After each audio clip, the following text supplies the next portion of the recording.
Good morning વિદ્યાર્થી મિત્રો, તમે રેગ્યુલર વિડીયો જોતા હશો અને આપણે જે ટોપિક સમજીએ છીએ એ બરાબર સમજતા પણ હશો. આપણે ગયા લેક્ચરની અંદર વસ્તી નિયંત્રણના ઉપાયો છે એ સ્પષ્ટ કર્યા છે અને આજે પરીક્ષાની દ્રષ્ટિએ મહત્વના બે ટોપિક છે એ આપણે સમજવાના છે. એક છે ગ્રામીણ વસ્તી અને શહેરી વસ્તી. આ જે ટોપિક છે એ તમને 5 માર્કના આલેખની અંદર બોર્ડની અંદર ઘણી વખત પૂછાતો હોય છે. અને બીજો એક ટોપિક છે એ ભારતમાં સ્ત્રી પુરુષનું પ્રમાણ અથવા તો જાતિ પ્રમાણ, એ પણ આપણે સમજવાનું છે. એ મુદ્દો પણ બહુ જ મહત્વનો છે. એ આલેખમાં પણ પૂછાય છે અને 3 માર્કની ટૂંકનોટની અંદર પણ પ્રશ્ન પૂછાય છે અને ક્યારેક એમાંથી 1 કે 2 માર્કના પ્રશ્નો છે એ પણ પૂછાતા હોય છે. એટલે પરીક્ષાની દ્રષ્ટિએ ખૂબ મહત્વના આ બે ટોપિક છે એ આજે આપણે ભણવાના છે. સૌથી પહેલાં આપણે ભારતમાં ગ્રામીણ વસ્તી અને શહેરી વસ્તી એ મુદ્દાને સમજવાનો પ્રયત્ન છે એ કરીએ છીએ. અહીંયા એક કોષ્ટક છે એ મેં દોરેલો છે, ગ્રામીણ વસ્તી અને શહેરી વસ્તી. તમારા પુસ્તકની અંદર પણ એ કોષ્ટક છે એ આપેલું છે. આ જ કોષ્ટકને આધારે તમને આલેખ છે એ પૂછાતા હોય છે. પાસેનું સ્તંભાલેખ છે એ ગ્રામીણ વસ્તી અને શહેરી વસ્તીની કમ્પેરિઝનના સંદર્ભમાં એ પૂછાતા હોય છે. અહીંયા આપણે સમજવાનો પ્રયત્ન કરીએ. સામાન્ય રીતે કોઈ પણ દેશનો આર્થિક વિકાસ વધે એની સાથે એ દેશની શહેરી વસ્તીની અંદર વધારો થતો હોય છે. અહીંયા આપણે આંકડાઓ જોશું એટલે આપણને ખ્યાલ આવશે કે ભારતની અંદર પણ ધીમે ધીમે શહેરી વસ્તીનું પ્રમાણ છે એ વધી રહ્યું છે અને એ બતાવે છે કે ધીમે ધીમે ભારતની અંદર પણ આર્થિક વિકાસ છે એ થઈ રહ્યો છે. સૌથી પહેલા 1901 ની અંદર જુઓ, ગ્રામીણ વસ્તી છે એ કુલ વસ્તીમાંથી 89.1% છે. એટલે કે ભારતમાં લગભગ 89% જેટલી વસ્તી છે એ 1901માં ગ્રામીણ હતી. એટલે કે મોટા ભાગની વસ્તી છે એ ભારતની ગામડામાં રહેતી. ત્યારબાદ તમે જુઓ 1951 તો એ પ્રમાણ છે એ ઘટેલું જોવા મળે છે. 89.1 માંથી એ પ્રમાણ છે એ 82.8 થયું. એટલે એનો અર્થ એ થયો કે ગ્રામીણ વસ્તી છે એની અંદર ઘટાડો થયો છે. અલબત્ત બહુ મોટો ઘટાડો નથી, પણ છતાં ગ્રામીણ વસ્તી છે એનું પ્રમાણ પહેલાની સરખામણી ઘટ્યું છે. ત્યારબાદ તમે જોઈ શકો છો 1981 ની અંદર એ પ્રમાણ ઘટીને 76.72 એટલે 82.8 હતું એમાંથી 76.72 છે એ થયું. એટલે હજુ ગ્રામીણ વસ્તી છે એ ઘટી હોય એવું આપણને જોવા મળે છે. અને 2011 ની અંદર એ પ્રમાણ છે એ ઘટીને 68% થયું. એટલે આજે લગભગ ભારતની 68% વસ્તી છે એ ગામડામાં વસે છે. હવે શહેરી વસ્તીના આંકડાઓ જોઈ લઈએ. 1901માં શહેરી વસ્તીનું પ્રમાણ છે એ 10.9%, ઘણું ઓછું પ્રમાણ હતું શહેરી વસ્તીનું. 1951 ની અંદર એ પ્રમાણ વધીને 17.2, એટલે વધારો થયો એ સ્પષ્ટ રીતે આપણે જોઈ શકીએ છીએ. 1981માં એ પ્રમાણ વધીને 23.28 થયું. એટલે 17 માંથી 23.28 છે એ પ્રમાણ છે એ ઓછું છે, જે વધારો સૂચવે છે. અને 2011 ની અંદર એ પ્રમાણ છે એ વધીને 32% થયું છે.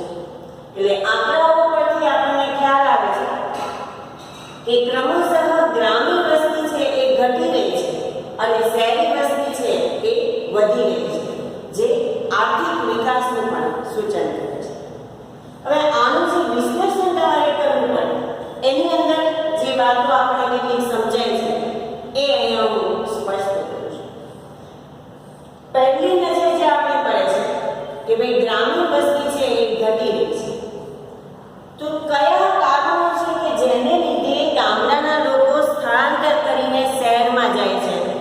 શહેરી વસ્તી છે એ વધી રહી છે. તો પહેલું કારણ આપણને એ જોવા મળે છે કે ભારતમાં બેરોજગારી મોટા પ્રમાણમાં છે. અને આપણે 11મા ધોરણમાં પણ ભણી ગયા છીએ કે અંગ્રેજી શાસનકાળ દરમિયાન ભારતના ગૃહ ઉદ્યોગોને, હસ્ત ઉદ્યોગોને એ બધું પડી ભાંગ્યું અને સાથે સાથે ખેતી ઉપર પણ એની ખરાબ અસર થઈ અને એને કારણે બેકારીનું પ્રમાણ છે એ ત્યારથી વધેલું છે. અને એવા સંજોગોમાં ભારતમાં પાછો મુખ્ય વ્યવસાય ખેતી છે અને એ વરસાદ ઉપર આધારિત છે. અને વરસાદ જો અનિયમિત હોય, પૂરતા પ્રમાણમાં ન થાય, સિંચાઈની પૂરી સગવડ ન હોય તો વર્ષમાં 6 મહિના જ ખેડૂતોને કામ રહે છે, બાકીના સમયમાં બેકારી છે. એટલે બેકારી અને અર્ધ બેકારીની સ્થિતિ છે એ ગ્રામીણ સમુદાયમાં મોટા પ્રમાણમાં છે. અને એને કારણે આવા લોકો રોજીરોટી મેળવવા માટે ગામડામાંથી શહેરમાં સ્થળાંતર કરે છે અને એને કારણે ગ્રામીણ વસ્તી છે એ ઘટી રહી છે અને શહેરી વસ્તી છે એ વધી રહી છે. એટલે પહેલું એક આપણને તારણ આ મળે છે. બીજું એક તારણ આપણને એ મળે છે કે લોકો ગામડામાંથી શહેરમાં શા માટે જાય છે. તો પહેલો જે મુદ્દો આપણે જોયો એ મુદ્દાની અંદર ગામડાનો સામાન્ય રીતે જે ગરીબ વર્ગ છે એ સ્થળાંતર કરીને રોજીરોટી માટે જાય છે. અને હવે જે આપણે જોઈએ છીએ એમાં આપણને એવું જોવા મળે છે કે ગામડાનો શ્રીમંત વર્ગ, સુખી સંપન્ન વર્ગ છે એ શહેર સમુદાયની વાહન વ્યવહાર, સંદેશા વ્યવહાર, શિક્ષણ, આરોગ્ય, મનોરંજન આ બધી જે સવલતો છે, આંતરમાળખાકીય સવલતો જે શહેરોમાં વધારે છે એનાથી આકર્ષાઈને એ વર્ગ છે એ ગામડામાંથી શહેરમાં જાય છે.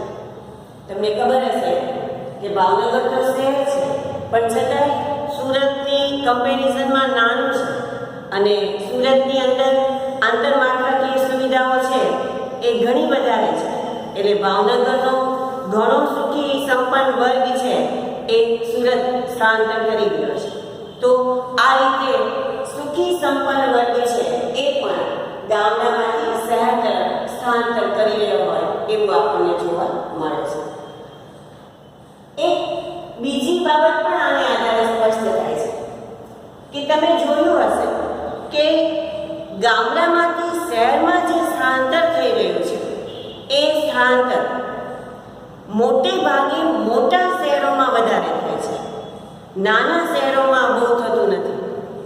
એટલે મોટા શહેરો છે એ વસ્તીથી ઉભરાતા રહે છે અને મોટા શહેરોની અંદર ત્યાંની જે મહાનગરપાલિકા હોય એના દ્વારા વસ્તીને ધ્યાનમાં રાખીને આંતરમાળખાકીય સવલતો છે એ વધારવાનો પ્રયત્ન તો થાય છે. એટલે નળ, ગટર, પાણી, વીજળી, વાહન વ્યવહાર, સંદેશા વ્યવહાર આ બધી જ જરૂરિયાતો છે એ લોકોની વધુ કેમ સારી રીતે પૂરી પાડી શકાય એવા પ્રયત્નો છે એ મહાનગરપાલિકા કરે છે.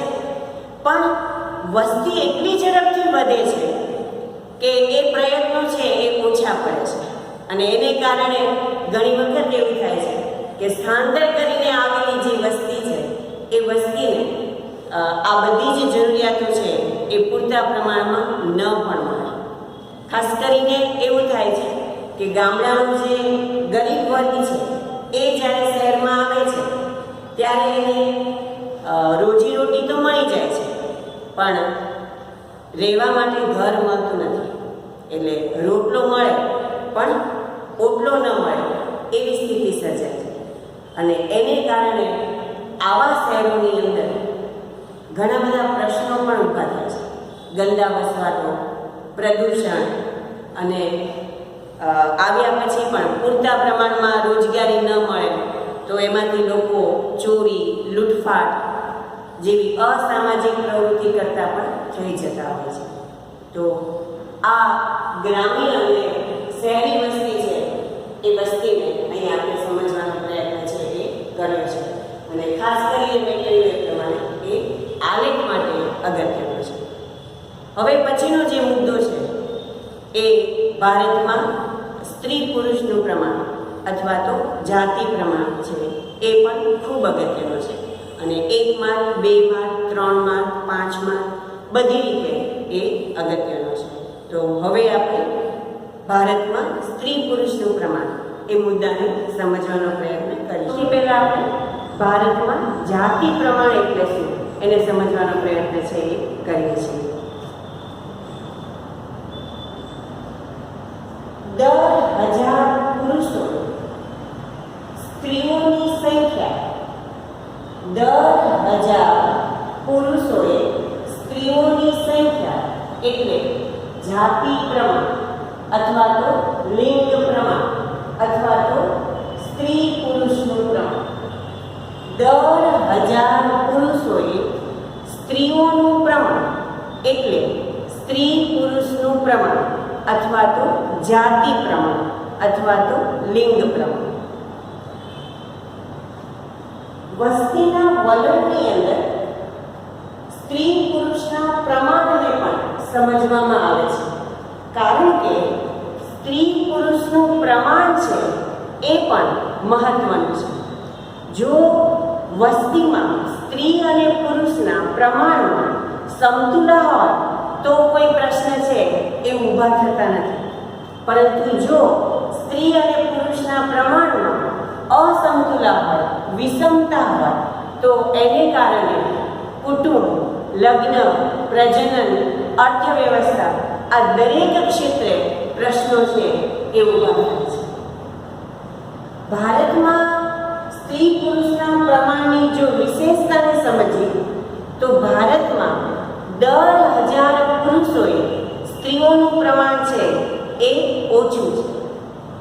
એકમાત્ર કેરળ એવું રાજ્ય છે કે જ્યાં પુરુષો કરતાં સ્ત્રીઓનું પ્રમાણ છે એ વધારે છે.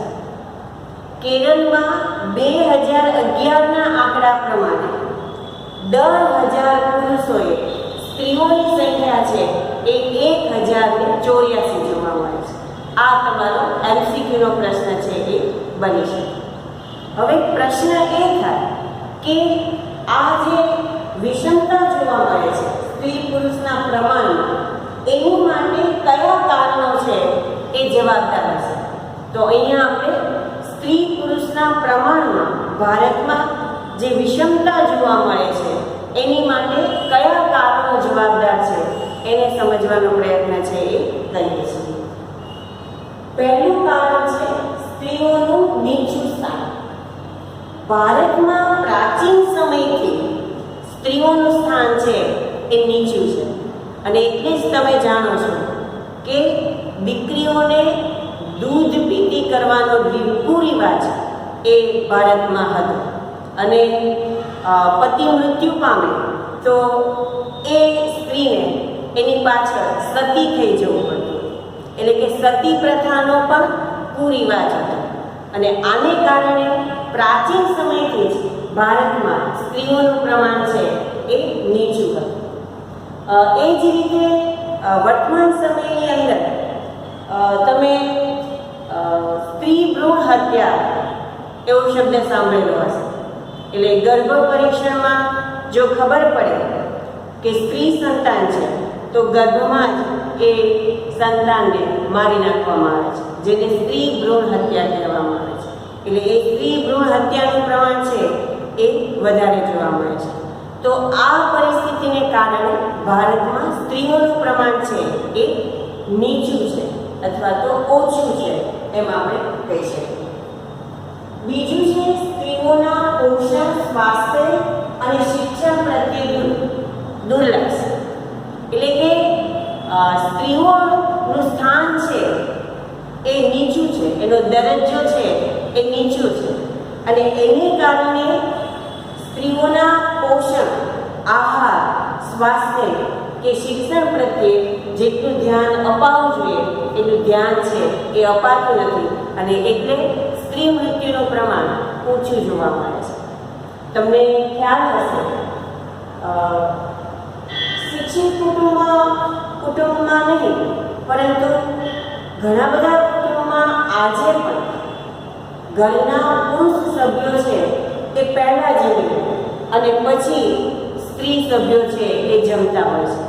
એની પાછળનું લોજિક એ કે સ્ત્રીઓને પછીથી જમે તો દાળ શાક એવું કંઈ પણ ઓછું હોય તો ચાલે. એટલે કહેવાનો અર્થ એ છે કે સ્ત્રીઓના પોષણ અને આહાર પ્રત્યે બહુ ધ્યાન રાખવામાં આવતું નથી. એવી જ રીતે બહુ સ્વાભાવિક છે કે એના પોષણ અને આહાર ઉપર ધ્યાન નથી અપાતું એટલે એનું સ્વાસ્થ્ય છે એ પણ નબળું હોય છે. તમારા મોટા ભાઈ બહેનો હોય કે તમે નાના હો ત્યારે ભારતમાં લગભગ બધી જ સ્કૂલમાં છોકરીઓને આયર્નની દર અઠવાડિયે 2 ટેબ્લેટ છે એ યુનિસેફ દ્વારા આપવામાં આવતી. એનું કારણ શું? તો કે ભારતમાં છોકરીઓનું સ્વાસ્થ્ય છે એ નબળું હોય છે, એને આયર્નની કમી હોય છે અને એને કારણે યુનિસેફ દ્વારા એ અભિયાન છે એ ઉપાડવામાં આવ્યું. કહેવાનો અર્થ એ જ છે કે ભારતમાં સ્ત્રીઓનું સ્વાસ્થ્ય છે એ નબળું હોય છે અને એટલે મૃત્યુનું પ્રમાણ છે એ ઊંચું હોય છે. એવી જ રીતે એના શિક્ષણની જો વાત કરીએ તો પણ દીકરાની સરખામણીએ દીકરીના શિક્ષણ પાછળ ખર્ચ છે એ ઓછો થાય છે.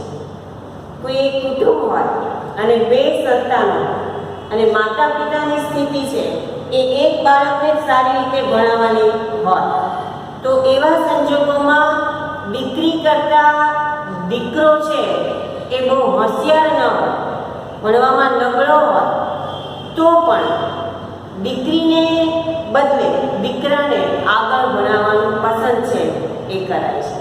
એટલે કહેવાનો અર્થ એ છે કે પોષણ હોય, સ્વાસ્થ્ય હોય, શિક્ષણ હોય, દરેક ક્ષેત્રમાં સ્ત્રીઓ પ્રત્યે દુર્લક્ષ સેવામાં આવે છે અને એને કારણે પણ ભારતમાં સ્ત્રીઓનું પ્રમાણ છે એ ઓછું છે એમ આપણે કહી શકીએ.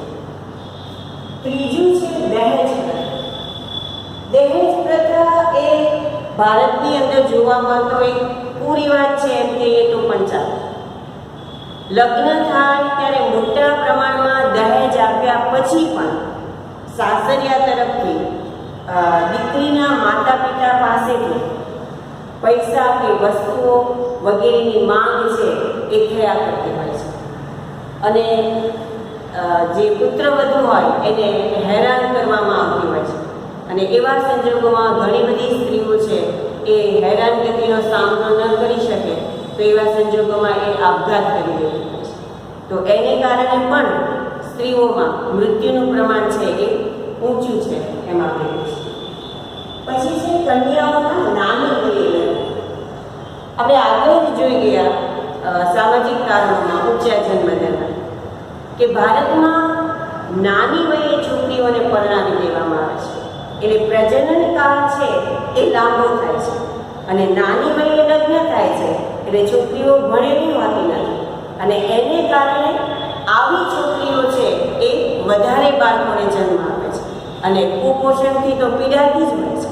એટલે વારંવાર અસુવાવડ એને થાય અને ગર્ભાવસ્થા દરમિયાન એ દીકરીઓમાંથી ઘણી દીકરીઓ છે એ મૃત્યુ પામે એવી સ્થિતિ છે એ જોવા મળે છે. તો એને કારણે પણ સ્ત્રી મૃત્યુનું પ્રમાણ છે એ ઊંચું જોવા મળે છે. તો આ 4 એવા પરિબળો છે કે કારણો છે જેને કારણે ભારતમાં સ્ત્રીઓનું પ્રમાણ છે એ ઓછું છે અને એને કારણે ભારતમાં સ્ત્રી મૃત્યુ દર એટલે કે પુખ્ત વયની સ્ત્રીઓનો મૃત્યુ દર અને બાળ મૃત્યુ દર સ્ત્રીઓમાં વધારે જોવા મળે છે. હવે ભારતમાં આ જાતિ પ્રમાણ જે છે એની આંકડાકીય વિગતોને આપણે સમજવાનો પ્રયત્ન છે એ કરીએ છીએ. ભારતમાં 10,000 પુરુષોએ સ્ત્રીઓનું પ્રમાણ છે એ કેટલું છે અને ગુજરાતમાં 10,000 પુરુષોએ સ્ત્રીઓનું પ્રમાણ છે એ કેટલું છે એને આપણે સમજવાનો પ્રયત્ન છે એ કરીએ છીએ. અહીંયા એક ટેબલ છે એ મેં દોરેલું છે. વર્ષ આપેલા છે 1901 થી 2011 સુધી અને ભારતમાં અને ગુજરાતમાં એ સ્થિતિ કેવી છે એ આપણે સમજવાની છે. 1901માં ભારતમાં 10,000 પુરુષોએ સ્ત્રીઓની સંખ્યા છે એ 972 હતી. ત્યારબાદ 1931માં 950 થઈ. ત્યારબાદ 1961માં 941 થઈ. 1991માં 927 થઈ. 2001માં 933 થઈ અને 2011માં 940 થઈ. તમે જોઈ શકો છો કે 1901 થી ક્રમશઃ સ્ત્રીઓનું પ્રમાણ છે એ 91 સુધી ઘટ્યું છે. 941 માંથી 927 થયું છે. ત્યારબાદ 2001માં 27 માંથી 933 થયું છે અને 2011માં 940 થયું છે. વધ્યું છે પણ એ પણ બહુ વધારે નહીં. આપણે જે બેટી બચાવો અભિયાન શરૂ કર્યું ભારતની અંદર અને દીકરીના જન્મને જે પ્રોત્સાહન આપવાનું શરૂ કરવામાં આવ્યું એને કારણે આ પ્રમાણ છે એ થોડું વધ્યું હોય એવું જોવા મળે છે. પણ છતાં બીજા વિકસિત દેશોની સરખામણીએ આ પ્રમાણ છે એ હજુ નીચું છે અથવા તો ઓછું છે એમ આપણે કહી શકીએ.